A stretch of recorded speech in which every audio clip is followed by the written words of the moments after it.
Hello friends, welcome back once again. Friends, आज की class में हम लोग जानेंगे क्या कि जितने भी पोषक तत्व है, मैंने आपको बताया था टोटल 17 पोषक तत्व, जिसमें 9 बृहत मात्रिक थे, जिसमें से 9 जो थे वो बृहत मात्रिक थे और 8 जो थे वो सूक्ष्म मात्रिक थे। अब कल मैंने आपको नाइट्रोजन के बारे में बताया था, बृहत मात्रिक के एक क्या, जिसमें हमने बताया था कि नाइट्रोजन का उपयोग पौधे कहाँ कहाँ करते हैं। तो जिसमें मैंने बताया था क्या कि एमिनो अम्ल के रूप में इस्तेमाल करेगा, न्यूक्लियोटाइड बनेगा तो बनेगा, डीएनए की संरचना बनानी होगी तो बनेगा। कहने का मतलब है अलग अलग रूप में इस्तेमाल करता है, प्रोटीन तैयार करना होगा तो मिलेगा। अब ये नाइट्रोजन प्राप्त करने के भी सोर्सेस अलग अलग थे। तो नाइट्रोजन एक तो था कि अगर राइजोबियम है तो वायुमंडल वाला नाइट्रोजन को स्थिरीकरण करेगा। उसके बाद धरती के अंदर है तो धरती के अंदर से भी पौधे अपना अवशोषित करेंगे। तो विभिन्न स्रोतों से यह नाइट्रोजन को क्या करता है, प्राप्त करता है पौधे। और इस नाइट्रोजन से बनने वाला जो हमारा प्रोटीन है, जो प्रोटीन बन के तैयार होता है, इस प्रोटीन का उपयोग हम लोग बाहरी रूप में करते हैं। इसके अलावा कुछ विटामिन भी होते हैं जिनका इस्तेमाल करते हैं, ठीक है, लेकिन सबसे ज्यादा इनसे प्रोटीन हमें प्राप्त होती है नाइट्रोजन के फॉर्म में, और पौधे के वृद्धि विकास के लिए जरूरी होता है। नाइट्रोजन वाले पौधे कौन है जिनमें इनका उपयोग होता है ज्यादा? तो उनमें धान हो जाएगा, धान में ज्यादा उपयोगिता है। गेहूं है, इसमें ज्यादा उपयोगिता है। तो कहने का मतलब कुछ ऐसे फसल है जिन फसलों में नाइट्रोजन की ज्यादा जरूरत होती है। इसके अलावा दलहन पौधे हैं, तो दलहन पौधे में क्या आ जाएगा आपका, जितने दाल वाले पौधे हैं, तो दलहन में जैसे चना आ जाएगा, मान लीजिए चना आ गया, मसूर आ गया, अरहर आ गया, इन सभी में इसकी जरूरत होती है। ठीक है, तो ये बातें हमने कल चर्चा किया था कि आपका नाइट्रोजन एक क्या है, एक प्रकार का पोषक तत्व है जो बृहत मात्रिक के अंतर्गत आता है। किसमें आता है? बृहत में। अब बृहत मात्रिक में आता है तो बृहत मात्रिक में नाइट्रोजन यूज किया जाएगा। नाइट्रोजन अगर यूज हो गया तो समझिए क्या कि उनके अंदर आपका अलग अलग रूप में मटेरियल बनेंगे और हम उसका उपयोग करेंगे तो वो हमारे लिए क्या होगा, फायदेमंद होगा। यानी कहने का मतलब क्या, ये जो होगा धान और गेहूं ये सभी जो होते हैं ये उत्पादक श्रेणी के लिए जीव है। किसके पार्ट है? उत्पादक श्रेणी के। और उत्पादक से जब हम लोग ग्रहण करते हैं इनसे तो हम लोग उपभोक्ता हो जाते हैं। क्या हो जाते हैं? उपभोक्ता। जरा गौर कीजिएगा कि नाइट्रोजन हम सीधे खाए तो हमको क्या मिलेगा, प्रोटीन हमारे शरीर में बन जाएगा क्या? नहीं बनेगा। तो उत्पादक अर्थात प्रोटीन बना के हमको कौन देगा? तो हमको प्रोटीन बना के देगा आपका कौन? दलहन वाला पौधा। हमें जो ताकत के लिए या कार्बोहाइड्रेट या अन्य कोई भी चीज चाहिए हमें, तो कौन बना के देगा? गेहूं देगा, धान देगा। तो इनसे क्या होगी और इनका उपयोग हम करेंगे तो हम क्या कहलाएंगे? उपभोक्ता। उपभोक्ता का मतलब कंज्यूमर हो गया हम लोग, हम इसको कंज्यूम करेंगे, हम अपने आवश्यकता अनुसार इसको कंज्यूम करेंगे। क्लियर है? तो ये कैटेगरी इस तरह से हम लोग एक एक करके सभी पोषक तत्वों के बारे में जानकारी प्राप्त करेंगे। तो ये तो था क्या, नाइट्रोजन के बारे में। अब जरा डिस्कस करेंगे अगले पॉइंट फास्फोरस के बारे में। ठीक है, देखिए अब बात करेंगे हम लोग फास्फोरस की। किसकी बात करेंगे? फास्फोरस की। तो फास्फोरस की आवश्यकता जो होती है वो भी ज्यादा होती है, मतलब अधिक में आता है, बृहत मात्रिक में भी आता है। किसमें आता है? बृहत मात्रिक में। बृहत मात्रिक में आने का मतलब हो गया कि इसकी मात्रा हमें क्या चाहिए, पौधों को अधिक चाहिए। फास्फोरस की मात्रा क्या चाहिए हमें? अधिक चाहिए। तब जब अधिक चाहिए तो समझिए कि इसकी प्रचुरता भी ज्यादा होना चाहिए। अधिक चाहिए तो इसकी प्रचुरता क्या होना चाहिए? अधिक होना चाहिए। ठीक है, तो इसकी मात्रा में क्या चाहिए? अधिक चाहिए। और अधिक अगर हमें चाहिए, फास्फोरस की मात्रा में क्या चाहिए? अधिक चाहिए। तो क्या करना पड़ेगा हमें कि पौधों के पास इसकी उपलब्धता भी अधिक होनी चाहिए। मान लीजिए ये जड़ें हैं तो जड़ से ही लेगा, मेनली धरती से ही प्राप्त करता है फास्फोरस। तो फास्फोरस वास्तव में फास्फोरस आयन के रूप में प्राप्त होता है। किसके रूप में प्राप्त होता है? आयन के रूप में प्राप्त करता है। और यह जो आयन होते हैं वह जल में घुले रहते हैं। एग्जाम में बहुत बार क्वेश्चन आता है कि किस रूप में हमें कोई भी पदार्थ हमें जो प्राप्त होता है वह किस रूप में हमारे पास पौधों के पास पहुंचता है। तो याद रखिएगा कि कोई भी पोषक तत्व अपने आयन के रूप में पहुंचता है पौधों के पास। और ये कैसे पहुंचेगा? जल में घुलेगा और जल में खनिज लवण के साथ में, मतलब कि जल के साथ घुल मिलकर तब वह अंदर जाके पौधों के सभी भागों तक पहुंचेगा। क्लियर है? तो ये तो हम समझ लिए कि आयन के रूप में ये इस्तेमाल किया जाएगा, यानी कि आयन के रूप में होगा। लेकिन बात एक और आती है कि यह अगर आयन चला जाएगा फास्फोरस तो पौधों के लिए क्या काम करेगा? फास्फोरस किस भाग में जाएगा? पौधों के। तो ध्यान रखिएगा कि फास्फोरस जो होगा मेनली विभवज्योत की उत्तक के लिए काम करता है। किसके लिए काम करता है? विभवज्योत की उत्तक के लिए। मतलब क्या, सीधे शब्दों में कहें तो ये वर्धी क्षेत्र के लिए काम करता है। किसके लिए काम करता है? वर्धी क्षेत्र। मतलब जिस क्षेत्र में वृद्धि होती है उस क्षेत्र में ज्यादा उपयोगी है। अगर और इसका उपयोग की बात कीजिएगा तो ये कोशिका झिल्ली को बनाने में मदद करता है। किसमें मदद करेगा? कोशिका झिल्ली को बनाने में मदद करता है। इसके अलावा क्या करेगा? यह कोशिका को आकार आकृति देने में मदद करेगा। कोशिका का आकार आकृति देने में मदद करेगा। तो समझ सकते हैं कि पौधे के लिए यह तो बहुत ज्यादा उपयोगी हो गया, क्योंकि कोशिका झिल्ली बनाना, आकार बनाना, उसकी वृद्धि करना, इन सभी चीजों में मदद कर रहा है। अब वर्धी क्षेत्र और विभवज्योत की उत्तक में होने का मतलब है कि किसी न किसी रूप में यह क्या करेगा? ऑक्सीजन हार्मोन को बढ़ाएगा, ऑक्सीजन हार्मोन को उत्साहित करेगा, भाई तुम आगे बढ़ो।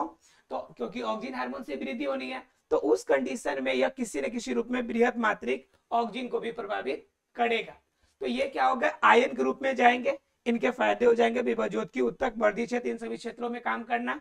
उसके बाद यह एक बृहत मात्रिक है। ये आपको 4-5 बातें फास्फोरस के बारे में याद रखनी है, ठीक है, क्योंकि पौधों के लिए यह जरूरी होता है। क्लियर है?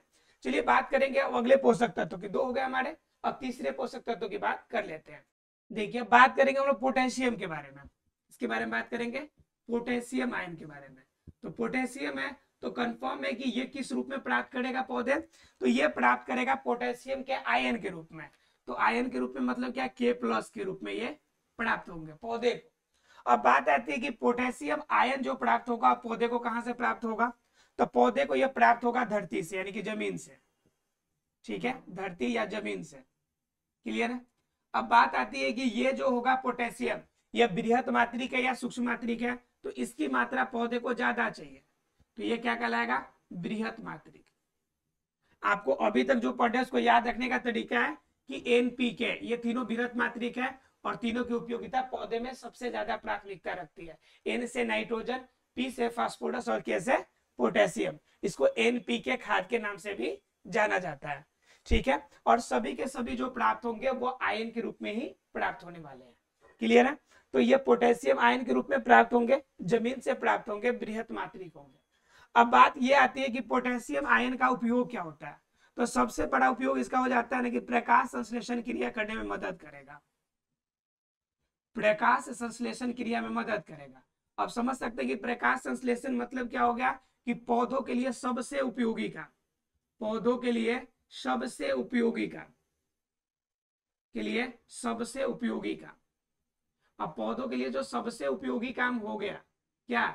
कि ये करना, क्या करना? प्रकाश संश्लेषण की क्रिया करना। वो कौन प्रभावित होगा? प्रकाश आपका पोटेशियम से। इसके अलावा और क्या काम करेगा? तो इसके अलावा पौधों में श्वसन क्रिया में मदद करेगा, पौधों में श्वसन क्रिया में मदद करेगा। अब श्वसन क्रिया में कैसे मदद करेगा? तो दरअसल ये क्या करता है कि जो रंध्र जो होते हैं, जिस रंध्र से होकर वायु अंदर आती है या वाष्पोत्सर्जन के माध्यम से जल बाहर जाता है, तो ये रंध्र को खुलना, रंध्र का खुलना और रंध्र का बंद होना, रंध्र का बंद होना किनसे प्रभावित होगा? यह आपका प्रभावित होगा क्लोरीन के पोटेशियम के आयन से, पोटेशियम के आयन से। तो समझ सकते हैं कि पौधों के श्वसन के लिए भी जरूरी हो गया, प्रकाश संश्लेषण के जरूरी है। अब इन दोनों को देख के लगता है कि उपयोगिता उनका ज्यादा हो गया। जब ज्यादा उपयोगिता हो जाएगा तो ये वृद्धि में इसकी मदद करेगा, इसकी वृद्धि विकास में क्या करेगा? मदद करेगा, वृद्धि विकास में भी मदद करेगा। इसके अलावा वृद्धि विकास में भी खास तौर से कहां पे मदद करने वाला है? तो इनकी जो नई नई कली निकलती है, पौधे की जब फूल खिलते हैं, पुष्प खिलते हैं, तो कलियां बनती है ना जी, तो इन कलियां के निर्माण में, कलियां, इसके अलावा क्या? फूल बनने में, अर्थात कि पुष्प बनने में। उसके बाद क्या? मूलाग्र, यानी मूल का अगला हिस्सा बनने में, मूलाग्र बनने में। तो इन सभी चीजों में, इन सभी जगहों पे किसका यूज होगा? पोटेशियम का यूज होता है। और पोटेशियम आयन के रूप में हमें प्राप्त हो जाता है। और कहां से प्राप्त होता है? तो धरती अर्थात की जमीन से प्राप्त होगा। क्लियर है? तो इतना चीजें आपको याद रखनी कि पोटेशियम आयन के रूप में प्राप्त होगा, जमीन से प्राप्त होगा, और ये बृहत मात्रिक है। बृहत मात्रिक का मतलब क्या? ज्यादा उपयोगिता वाला। ठीक है, ये प्रकाश संश्लेषण क्रिया करने में मदद करेगा, पौधों के लिए जरूरी है पता है, क्योंकि भोजन अगर बनेगा पौधों के अंदर अगर ग्लूकोज बनना है तो ग्लूकोज बना के कौन देगा, प्रकाश संश्लेषण क्रिया। तो और ग्लूकोज बनाने में मदद कौन करेगा, तो पोटेशियम आयन। तो सीधी सी बात है कि उनके मूलभूत क्रियाओं के लिए यह उपयोगी हो जाता है। उसके बाद पौधों में श्वसन की बात कीजिएगा तो रंध्र खुलेगा, रंध्र बंद होगा, इसके लिए उपयोगिता किसका है, आपका पोटेशियम आयन का। तो ओवरऑल जरूरी हो गया। उसके बाद वृद्धि विकास में मदद करेगा, मतलब पौधे की बढ़ेगा। सीधा समझिए ना, मूलाग्र भाग में जो जड़ की सबसे नीचे वाले हिस्से में और या सबसे ऊपर वाले हिस्से में, तो कितना वृद्धि में मदद करेगा ये। उसके बाद और तो और इसके अंदर जो कलियां बनती है, नए फूल खिलते हैं, उस फूल की कली बनने में, उस पुष्प को तैयार होने में सबसे बड़ा रोल करता है। तो क्लियर हो गया आप लोगों की पोटेशियम आयन और पोटेशियम आपके लिए कैसे उपयोगी है, क्लियर है। चलिए बात करेंगे अगले पोषक तत्वों के। चलिए बात करेंगे कैल्शियम की। किसकी बात करेंगे, कैल्शियम की। हम लोगों ने 3 जान लिया एनपीके के बारे में, अब बात करेंगे हम लोग कैल्शियम की, ठीक है। अब जरा समझिए कि कैल्शियम क्या है। कैल्शियम एक प्रकार का ऐसा पोषक तत्व, तो इनकी भी आवश्यकता ज्यादा पड़ती है पौधे को, ठीक है। और ये भी आपका Ca++ की आयन के रूप में रहता है, कैल्शियम आयन के रूप में यह जाता है। और कैल्शियम आयन के रूप में ही पौधे प्राप्त करते हैं। कैसे प्राप्त करेंगे, फिर ये जल और खनिज जल के साथ ये मिलेंगे और मिक्स होकर पौधों के माध्यम से या आपके शरीर के सभी हिस्सों में चले जाएंगे। तो इनका ये काम हो गया। ये किसके अंतर्गत आएंगे, ये ज्यादा देंगे, अर्थात कि बृहत मात्रिक में आएंगे। इनकी मात्रा पौधे को कैसा चाहिए, ज्यादा चाहिए, अधिक चाहिए, तो बृहत मात्रिक में आ गया। 3 को पढ़ लेते, एनपीके और यहाँ पे सीए हो गया, ये 4 को हो गए। तो ये बृहत मात्रिक हो गया। अब बात ये आती है कि बृहत मात्रिक करेगा क्या, इनके अंदर पौधे के अंदर इसका काम क्या है। तो ध्यान रखिएगा कि ये कोशिका का विभाजन होने में मदद करेगा। किसमें मदद करेगा, कोशिका विभाजन में। समझिए कि जब कोशिका विभाजन प्रभावित होगा तो पौधे का विकास प्रभावित होगा कि नहीं, कैसे बढ़ेगा, एक कोशिका से 2 बनेगा तब ना कोशिका वृद्धि करेगा। तो ये बढ़ाएगा कौन, ये कोशिका विभाजन के लिए मदद करेगा आपका कैल्शियम, क्लियर है। कोशिका विभाजन के अलावा और क्या कर सकता है, कोशिका विभाजन के अलावा ये क्या करेगा कि कोशिका भित्ति के निर्माण करने में मदद करेगा, कोशिका भित्ति बनाने में मदद करेगा, ठीक है। तो कोशिका भित्ति बनाएगा, ये कोशिका विभाजन, कोशिका भित्ति। तो समझिए कितना उपयोगिता हो गया, पौधे का मेन पार्ट तो ही रिलीज कर रहा है। तीसरा अगर देखिएगा तो तीसरा क्या काम कर रहा होगा, ये और भी उपयोगिता है, ये ज्यादा उपयोग में आता है, क्योंकि यह जो होता है कैल्शियम जो होता है मूलभूत कार्यों को करने में मदद करता है, जो एकदम अनिवार्य काम है।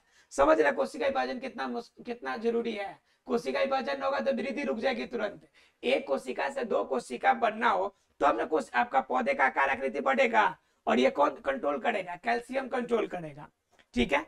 कोशिका भित्ति निर्माण में, इसके अलावा किसके निर्माण में काम करता होगा, कोशिका भित्ति। इसके बाद चयापचय क्रिया, चयापचय क्रिया समझ रहे हैं आप लोग। चयापचय क्रिया का में 2 क्रिया शामिल होता है। एक तो होता है कि उपचय और एक क्या होगा, अपचय। 2 क्रिया होता है, उपचय और अपचय। अब उपापचय दोनों को मिला के चयापचय या उपापचय क्रिया कहते हैं। तो इसमें क्या हो जाता है कि इसमें एक में होता है टूटना, जैसे मान लीजिए बड़ा अणु है, ध्यान दीजिएगा, जैसे मान लीजिए कि H2O है, तो टूटेगा तो हाइड्रोजन और ऑक्सीजन, यही ना होगा। इसके बाद तो ये हो गया टूटना। आज जुटना, फिर जुटना का मतलब क्या, एग्जाम्पल से समझिए आप, C6H12O6, ठीक है। आप प्लस में ऑक्सीजन के साथ क्या करता है, प्रकाश संश्लेषण की क्रिया होती है जिसमें एटीपी बनता है, इसमें मदद करता है, इसलिए आपको एग्जाम्पल ले लिया है। ये आपका ऑक्सीकरण में भी मदद करता है। तो देखिए क्या होगा कि इन दोनों के बीच में अगर अभिक्रिया होगी तो क्या बनाएगा हमारा, ये एटीपी के रूप में ऊर्जा बनाएगा। अब एटीपी के रूप में जब ऊर्जा हमें बनेगा तो बताइए ये टूटेगा तब ना ऊर्जा के रूप में बनेगा। उसके बाद ये ऑक्सीजन जो होता है हाइड्रोजन के साथ मिलकर यह जल बनाएगा। तो बताइए यहाँ पे हाइड्रोजन के साथ ऑक्सीजन जुटा कि नहीं जुटा, तो यहाँ पे जुटने की क्रिया, यहाँ पे जुड़ना, यहाँ पे एटीपी बना, टूटना।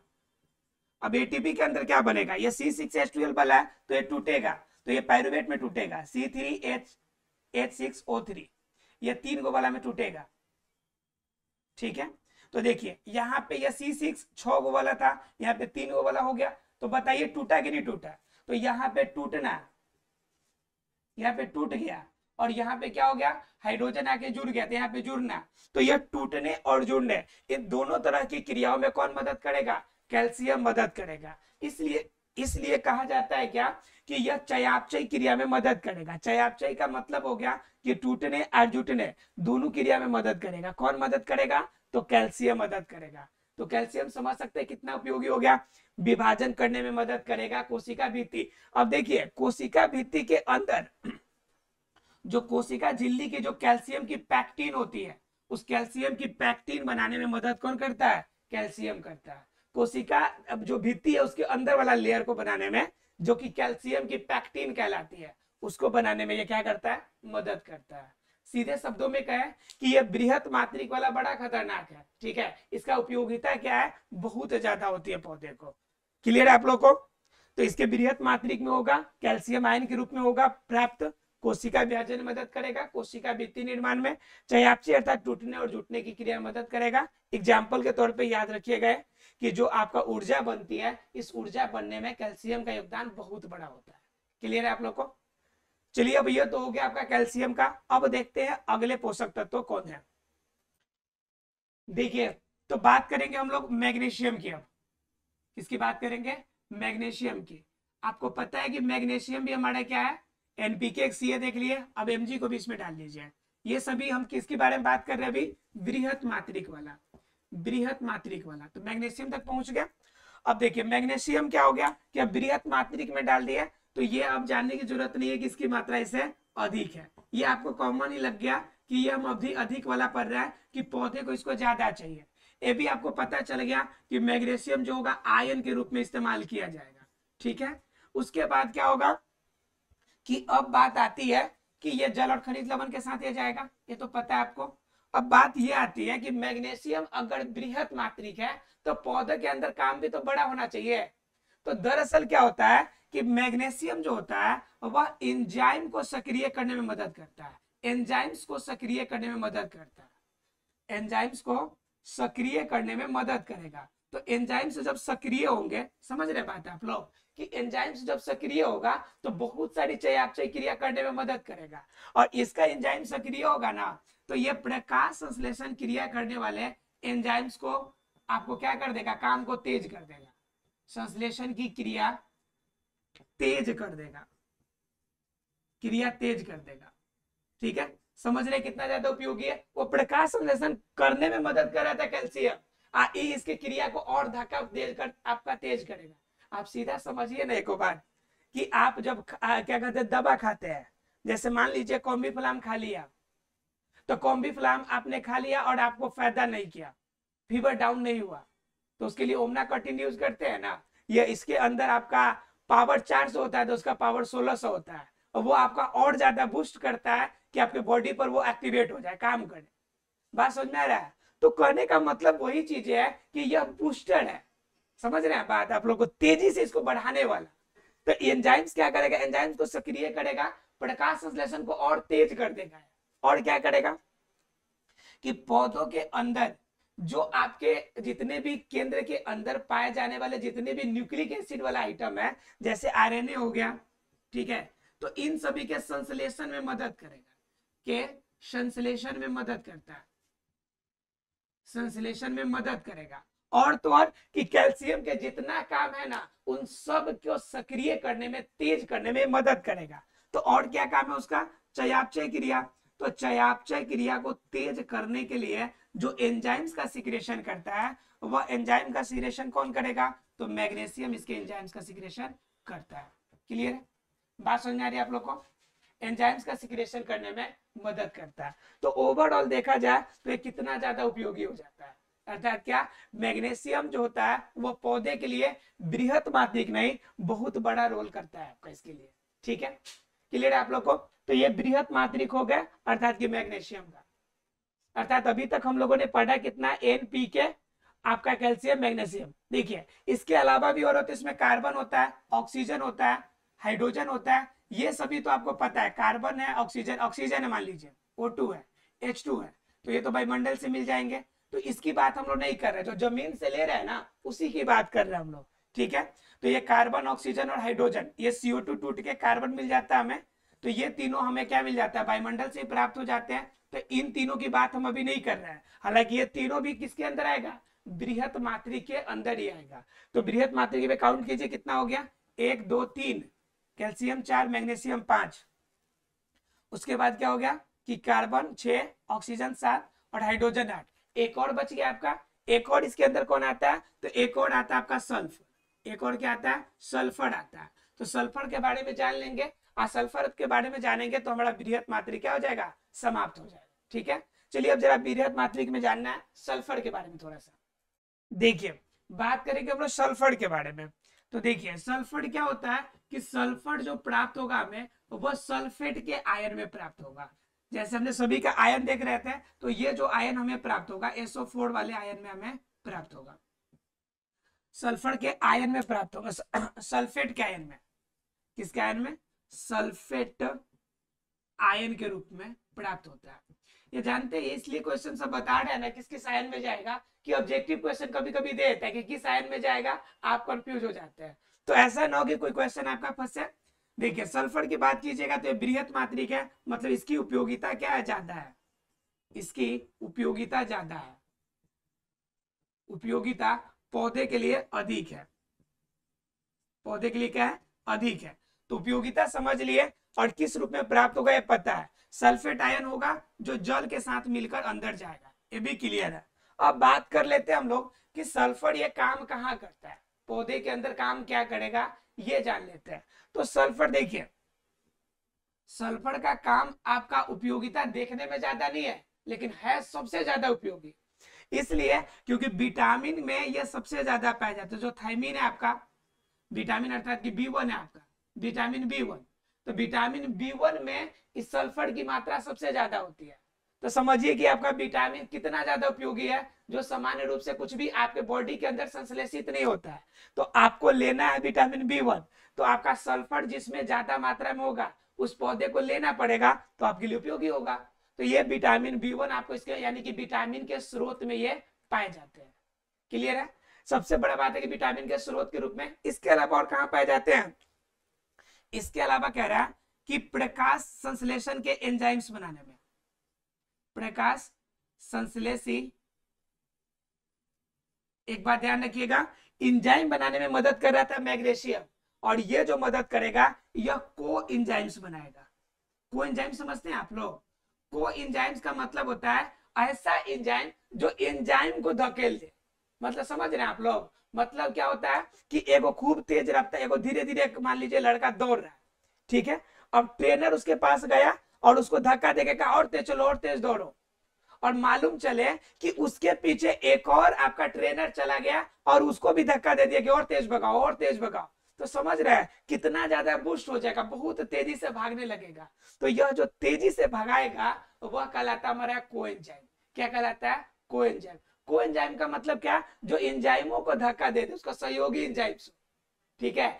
एंजाइम को धक्का देगा तो एंजाइम्स और ज्यादा एक्टिवेट हो जाएगा, एंजाइम से जितना एक्टिवेट होगा वो आगे वाला को और ज्यादा एक्टिवेट काम को कराएगा कि भाई प्रकाश संश्लेषण और तेज और तेज, ठीक है। तो इस तरह से हमारा क्या हो जाएगा, इस तरह से ये पूरा काम करेगा कोएंजाइम के रूप में। इसके अलावा और देखिए और क्या उपयोगिता है इसका, कि जितने भी लेग्यूमियस प्लांट है, ठीक है, तिलहन दलहन आप लोग पढ़े होंगे लेग्यूमियस प्लांट, तो जितने भी लेग्यूम वाले प्लांट है, हिंदी में लिख देते हैं लेग्यूमियस, जितने भी लेग्यूमियस प्लांट है जहां पे इनके जीवाणु वगैरह पाए जाते हैं उनकी ग्रंथि बनाने में मदद करेगा।